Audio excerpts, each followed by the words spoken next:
নমস্কার, নতুন একটি ভিডিও নিয়ে তোমাদের মাঝে চলে এলাম। এই যে লোকটিকে দেখছো, ইনি হলেন আয়রন ম্যান। তো আমার বন্ধু মাঝে বলছিল একটা ছাতা কিনবে, তো বলেছিলাম তোর ছাতাটা দিস, আমি একটা পেন্টিং করে দেবো। তো সে আমাকে বলেছিল যে ঠিক আছে, তাহলে তুই আমাকে আয়রন ম্যানের একটা ছবি এঁকে দিস। তো সেই অনুযায়ী কাজ। প্রথমে তো খুব ভয় পাচ্ছিলাম, পারবো কি পারবো না। দেন এই অবধি করেছিলাম। করার পর এই যে ছাতার ওপরে কার্বন পেপার দিয়ে ছবিটিকে সেট করে নিয়েছিলাম। সেট করার পর এর ওপরে যখন এঁকেছিলাম, কার্বন পেপারের একটা ছাপ এই যে ছাতার উপরে বসে গিয়েছিল, সুন্দরই লাগছিল। তারপর একে একে প্রথমে ওনার মুখে প্রাইমার করলাম। এই যে প্রাইমারের পরে ফাউন্ডেশন করছিলাম। ফাউন্ডেশন লাগানোর পর এনার মুখে যে কালার কারেক্টার ওগুলো করলাম। তারপরে শেড টেডগুলো দিলাম। এই যে আইশ্যাডো, আইলাইনার সব দেওয়া শেষ।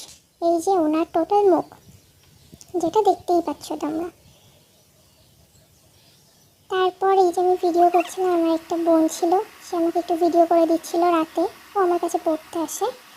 তো আমি যখন করছিলাম, ওকে একটু বললাম একটু ফোনটা ধরে আমার ভিডিওটা করে দে, আমি এক হাতে ধরে তো ভিডিওটা করতে পারি না।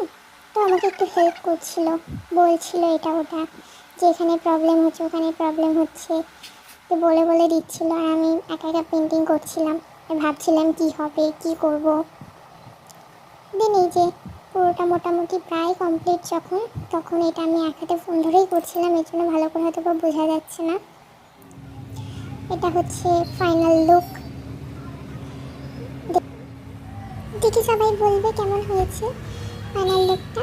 এখানে আমি কিছু এই যে ছবি অ্যাড করে দিয়েছি, কিছু ভিডিও ক্লিপও অ্যাড করেছিলাম।